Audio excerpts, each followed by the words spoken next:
Welcome to the show, the very first show, the first episode of Baseball Banter. I'm Rob Skinnon, a photographer. I live in New England and I love it here. A lot of my photography involves driving around, exploring back roads of New England. And the winters for me are more difficult to stay motivated with that type of photography that I really enjoy. It could be really fun, but as the days are shorter and it's cold. So I've been brainstorming types of projects or really a series that I could do indoors. And today I'm really excited to kick that off. This one's pretty close to my heart. The series and project will be about vintage baseball cards. There's a unique piece to it. Each card that's featured has to be one that's been collected and owned now by my father. So these aren't just any cards. I mean, these are pieces of baseball and family history. There's stories that connect us. I really believe that, and many others out there. I will photograph each card, both the front and the back, and then I'm layering that on top of old newspaper articles referencing back to that player. So if you remember, it's like microfiche. I don't know if that's still a thing, but there's digital version of that. So I'm going back, carefully searching old newspaper articles about these players in the time and clipping those really like snapshots of time. So it's a cool way to bring the story to life. The fun part is if you have one of these pieces of artwork, I have a chip in the bottom right hand corner of the frame. So you don't have to take a photo. You just walk up and tap your phone on that corner of the frame and it'll take you straight to the podcast chat about that card. My dad, he's going to join me for these conversations. And let me tell you, he's a baseball enthusiast, historian. He knows so much about collecting cards and the game. We'll share some great stories together. So whether you're into photography, a baseball fan, here for a good story, or maybe you own one of those pieces and you're tuning in for the first time. So we're glad you are. Let's dive in and explore these cards.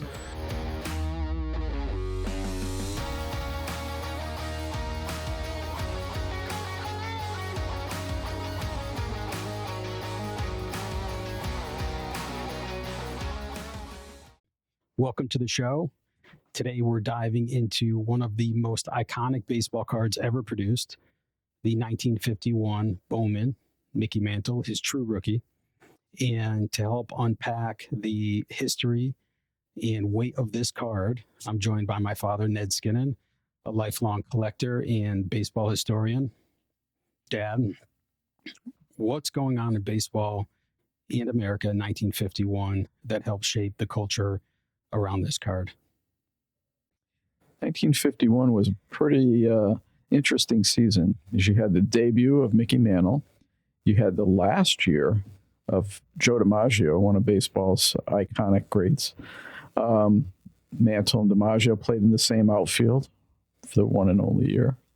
You had a great one-game playoff with the Brooklyn Dodgers and the New York Giants. And there was a famous home run. It was called The Shot Heard Round the World by Bobby Thompson off Ralph Branca. It was, kind of a very, very interesting game in which the Giants were down a few runs in the bottom of the ninth, and he came up to bat with a couple guys on and hit a game-winning home run, a walk-off game-winning home run off Ralph Branca. So it was, that was quite a memorable home run. So when Mantle was coming up, was he like a total phenom? Were the Yankees expecting him to be like, one of the greats, or was he kind of like, somebody that was obviously talented but wasn't? He was highly touted. He was a great high school athlete. Came out of Commerce, Oklahoma, and was a terrific football player, high school football player, basketball player, well-rounded, obviously baseball. But when he came up with the Yankees, he was young, but he had great speed. That was his big thing. He had great speed.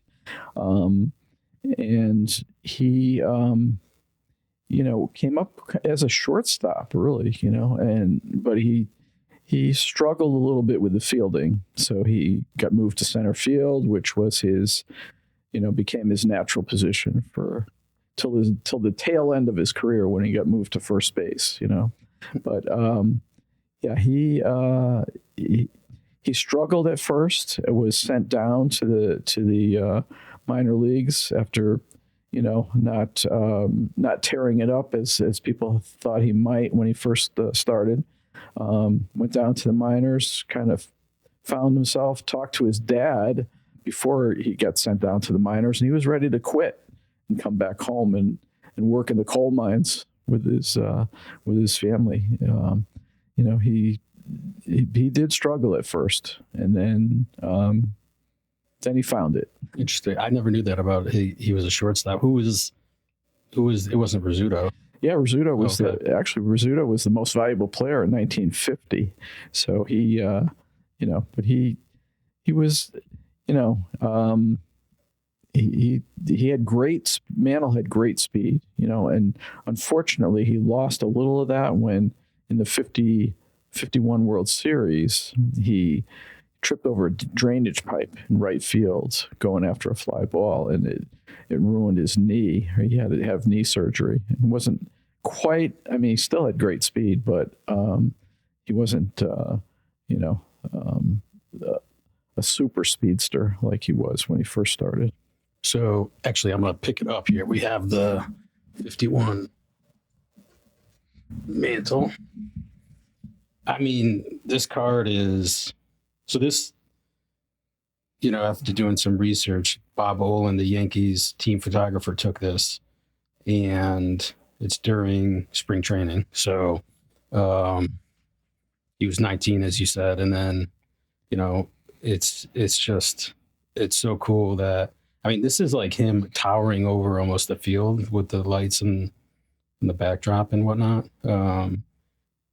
Seems super confident, but I guess he wasn't even sure if he was going to make the team.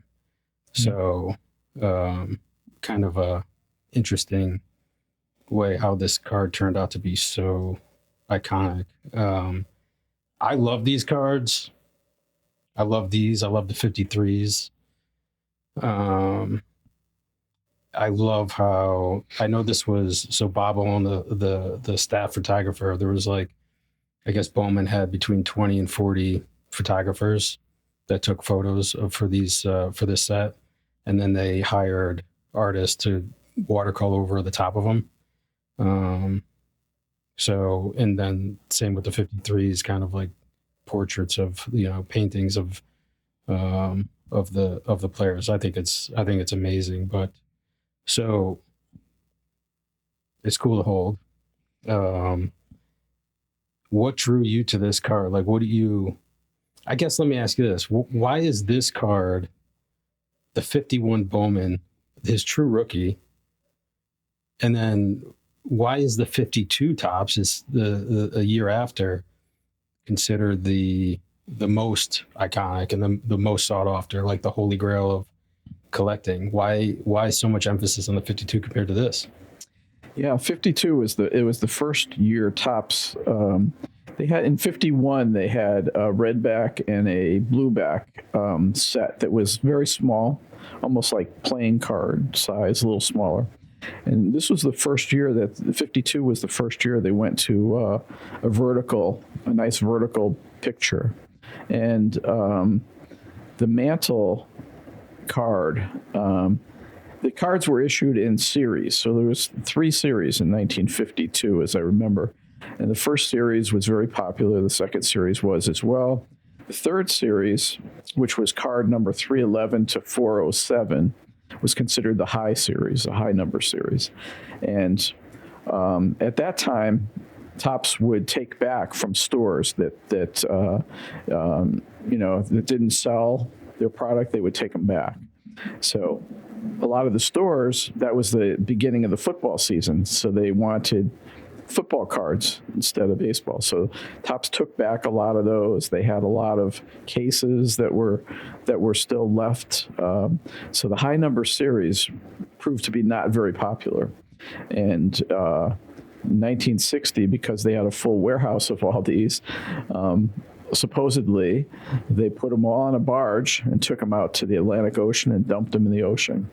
Now, the 1952 high number of Mickey Mantle, that's his first Topps card, was dumped. And can you imagine all the mantles that are in the bottom of the Atlantic Ocean? But so there was, again, supply and demand. There's not a lot of those 52 high numbers. Even a common player goes for quite a bit of money. So the Mantle recently, in perfect condition, sold for $16.5 million. That's crazy. It's crazy. The 51 Mantle is truly, the Bowman Mantle is truly his rookie card, but this Mantle is the most popular because of its rarity. There's not a lot in circulation. I mean, there's some, but not a real lot because of all the ones that were dumped. So suffice to say, so if this 51 Bowman was, if let's say that episode didn't happen, those cards didn't get dumped, eventually they found their way into circulation, would this be the card? That would be the card, yeah, sure. Because first year of a player is always their most valuable. Incredible. So, yeah, I see here 5'10", 175. Wow.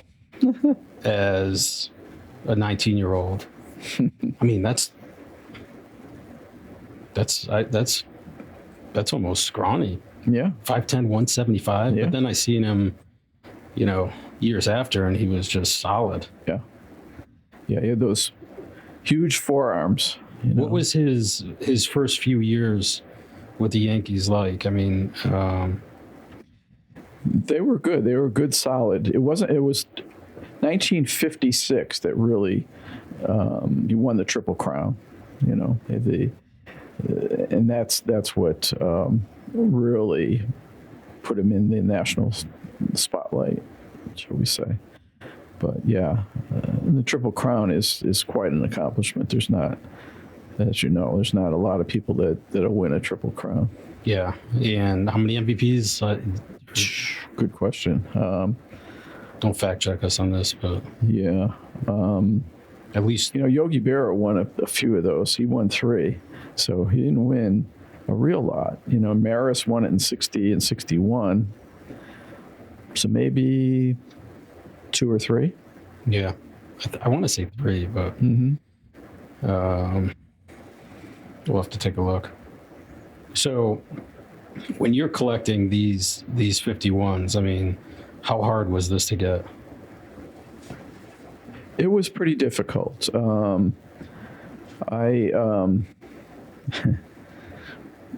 remember purchasing it from a well-known Mickey Mantle collector, and I think I got the 51 and the 52 Bowman Mantles ultimately from him, and that was my goal. There's set builders. You build sets. So it's the fun of collecting. It's always like the fun is in the chase. And you're looking for particular cards to fill out your set. And if I remember, that might have been the last one I needed to fill the set. What 51. Year was that? You remember? Gosh, it wasn't all that long ago. It was probably in the 90s. Yeah. I vaguely remember this card sitting on the end table in the living room, and I remember actually the week you got it. Obviously, I didn't know how iconic it was. I did know that it was a big card because obviously I collected too. But as I look at it now and look at as I photograph these and actually checking out the card stock and the quality of it. And I just love the fact that it's real photographers. Not that today's aren't. This is cool because they actually handed off a black and white photo to another artist who then painted over the top of it. And it just makes it so unique. I love so I love these, early 50s card. What's your favorite early? It could be either Bowman or Topps. What's your favorite? Favorite set? Yeah. I like the 1957 because it's kind of the size of that was the first year of the size of the cards today, the traditional horizontal card. Because the 50s, earlier 50s were a little larger, and 55, 56 they were vertical instead of horizontal. But 57, and it had the beautiful actual photographs of the players, and many of them were filmed at Yankee Stadium probably because Topps offices were in New York City, so it was easier for them to send somebody over and take pictures. So yeah, I like the 57s. I guess that was the very first set I completed as a collector was 1959. So I was 9 years old, and fortunately, my mom didn't throw them out. So when I started back in the mid 70s, that I had the 59 set. I think maybe a 60 set or close. Knowing you've attended hundreds of baseball games, do you ever get to see him play? Got to see him play quite a bit because my dad, he loved Mickey Mantle. That was his favorite player. My favorite player was Rocky Colavito. So when the Tigers would come to New York, he would get tickets. He was a banker, so he had a connection with American Express. So we were able to get good seats for selected games. So he would get the games when the Tigers at the time in the 60s, early 60s, or when Colavito's team would come into New York and play, and they would play the obviously playing the Yankees, and so we got to see. We would take the train from our home in Meriden, Connecticut, to Grand Central Station, and then take the subway into the stadium. And I just remember the first time I was 10 years old, and just the sight of seeing the big field, the Yankee Stadium field, the green grass, because the games on TV were black and white, so you would never see the green grass of the outfield, and so I particularly remember him hitting 2 home runs in a game that I was very disappointed in because. Wait, so you were at he hit 2 home runs at the game you were at? Yeah. It was a doubleheader against Kansas City, and Colavito had been traded to Kansas City. So, of course, the night before the game, Colavito got hit with a line drive in the ankle on third base, and he didn't play. So I got to see the Yankees whip up on Kansas City. Oh, that's rough. And Mantle hitting 2 home runs, one over the auxiliary scoreboard in right center field, which was like, it was a shot. It was, I think, 407 to that auxiliary scoreboard, and the right center field. He was batting. Because he was a switch hitter. He was batting right-handed off a pitcher named John O'Donohue, and he just clubbed it over that scoreboard, and actually hit 2 kind of in the same spot. So it was, that was something to see. Incredible that you remember who he hit it off. Yeah. Now, also knowing that you've met a lot of, major leaguers, athletes, you ever get a chance to meet him at a show or anything? Yeah. I actually got to get his autograph at a show, but also in Connecticut. And then, there in our local town, there was a restaurant, and the restaurateur, his mother was a huge Mantle fan, so he brought Mickey Mantle in for a sports night, a dinner, and we overheard after the program was over that Mantle was going to another establishment before his flight was to take off. So my friends and I, gathered up some some items to get signed. And, my friend had a sporting goods store. He went home, got a dozen baseballs, and I got a few magazines and some cards. And we went to this establishment. There was 5 people there. Nobody knew that he was there. Was it far away, or was it close to the No, it was airport? very close. It was, just a mile or two. Oh my God. Yeah. So, got our picture taken, I remember there was an issue with one of the cameras, and he says, "You sure you got some film in there?" And is that Southern drawl. And finally the cameras worked, and I found out that he had he was like a public relations person for an insurance company in Dallas. So the personal picture that I have taken with him, we mailed it out to that establishment, and he personalized it to Ned. Best wishes, Mickey Mantle, which is kind of a nice thing to have, That's so cool. Wow. Yeah. So going back to these Bowmans, how long was Bowman around? Because I know Topps started to, take over. Can you talk a little bit about that? Yeah. Bowman started in 1948, and they started with black and whites, and it was a small set, I think a 52 card set.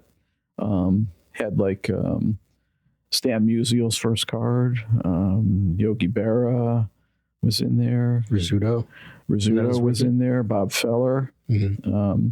a number of superstars in there. And then, so Bowman went to that black and white set first, and then the second year, in 1949, they went to color. Was it the same size as this? No, it was smaller. It was more like a, should I say it's smaller. It was like a square card. And that had one of the few cards of Satchel Paige. So,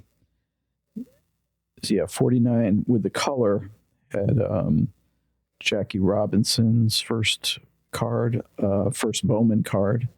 There was a lot of nice cards in that 49 set. And 55 was their last year, which was kind of also a unique set. It was like a color TV set, portrait of the color TV set. And then I could picture the umpire cards. Yeah, the umpire cards were, one of the few years they've ever done umpires, probably the only year. And in the last series were the umpires. But there was issues with contracts with, now that Topps was in the business starting in 51 with the small set. And then it was, signing players to their, some of them wanted exclusive contracts and all that kind of stuff. So they finally merged. And so after the 55 season, in 56, it was just Topps.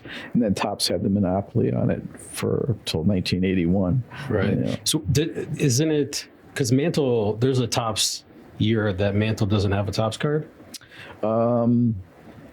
Yes, 1954. And is that because of this? He had a deal and with Bowman? 55, yeah. He had the deal with Bowman. Yeah. So he's not in 54 or 55. Or 55, correct. Yes. Yep. Well, this has been great. Appreciate your knowledge drop here. It's been fun. So thank you so much. And yeah, we got to do some more of these. Like, I would love to go into a 52. Where's your 52 Mantle? I wish I had one. All right. Until next time. Thank you. You're welcome.